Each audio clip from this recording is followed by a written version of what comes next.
Victim అంటే పేరు చెప్పకూడదు, సుప్రీంకోర్టు గైడ్లైన్స్ అనమాట. అమ్మాయి సాయంత్రం 18 అవర్స్కు మా బాలనగర్ పిఎస్కి వచ్చి అమ్మాయిని ఇట్లా రేప్ చేసిందని చెప్పేసి ఇద్దరు రేప్ చేసింది మాకు కంప్లైంట్ ఇవ్వడం జరిగింది.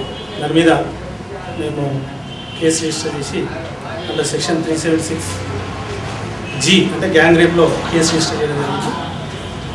అమ్మాయి ఏం చేసిందంటే, అమ్మాయి ఒక వారం రోజుల క్రితమే హైదరాబాద్ వచ్చేసి హైదరాబాద్లోని అమీర్పేట ఏరియాలో కుమార షాప్లో బట్టల షాప్లో పనిచేసేది.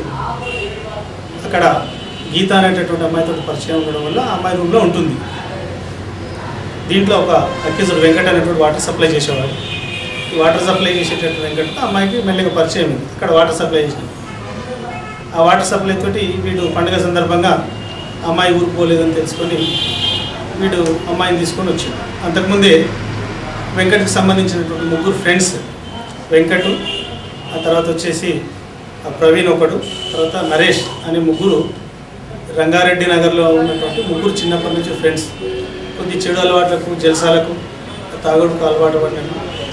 13th రోజే సాయంత్రం పూట బాలానగర్లో బీర్లు తీసుకొని పోయి IDPL ఇది జంగిల్లో ముగ్గురు తాగుతూ దాంట్లో ప్రవీణ్ గారు ఉండి నాకు ఒక అమ్మాయి అంటే బాగుంటే ముగ్గురు కలిసి ఎంగేజ్ చేసుకుంటే బాగుందని అడుగుతాడు.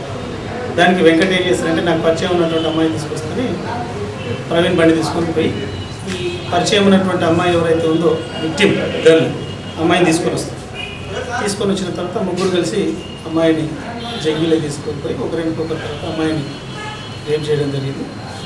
దాని మీద మాకు అమ్మాయి కంప్లైంట్ ఇస్తే కేసు రిజిస్టర్ చేసినాం. అయితే మాకు ఇచ్చినటువంటి కంప్లైంట్లో అమ్మాయి ఇద్దరని చెప్పింది. అంటే చీకట్లో మేబీ అమ్మాయికి అంత కరెక్ట్ భయం మీద చెప్పలేకపోతే మేము A1 పట్టుకొని అతను ఇంట్రాగేట్ చేస్తే ఆ తర్వాత ఇద్దరు పేరు కూడా మాకు చెప్పడం జరిగింది. శ్రావణ్, ప్రవీణ్ అండ్ నరేష్ పేరు చెప్పడం జరిగింది. ముగ్గురిని కూడా 24 hours అరెస్ట్ చేయడం జరిగింది. దీనికి అంతటికి బాలనగర్ DCP ప్రమోద్